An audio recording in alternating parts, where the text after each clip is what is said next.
Jadi dia lepas dari hisab hari kiamat, gitu kan.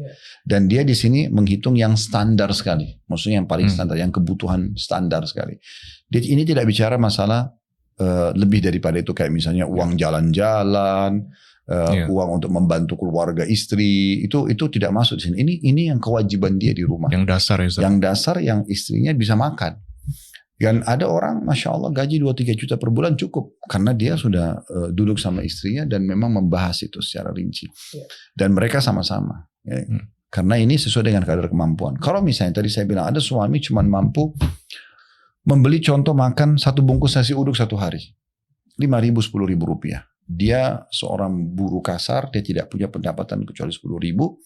Mungkin dia beli minuman air buat dia misalnya 1.000-2.000 rupiah, sisanya 8.000 pakai makan misalnya. Dia hanya bisa beli 1 bungkus nasi uduk dengan tempe sama sedikit apa yang lainnya, sambal atau apa gitu. Cuma itu saja. Kemudian dia makan 1 bungkus berdua sama istrinya. Itu kemampuan dia. Asal dia jujur, Allah SWT tidak akan hisab dia. Ya. Jadi dia bisa seperti itu cara pembagian nafkahnya.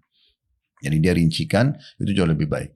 Dan poin penting juga, seorang suami punya kewajiban memberikan nafkah itu harian, bukan bulanan. Ya, jadi kalau misalnya dia memberikan 1 bulan dari awal bulan untuk 1 bulan ke depan, itu satu kebaikan yang luar biasa.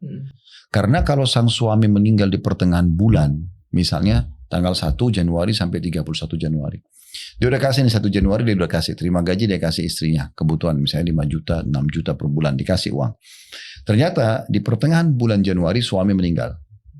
Berarti kan ada 2 pekan ke depan yang bukan kewajiban dia sudah kasih. Karena sebenarnya harusnya per hari. Tapi memang sekarang karena kita umumnya di masa kita ini adalah penerimaan gaji bulanan, maka kita memberikan 1 bulan ke depan. Nah ini juga perlu difahami oleh para muslimah. Ini sebuah poin kebaikan dari sang suami kalau sudah memberikan 1 bulan ke depan.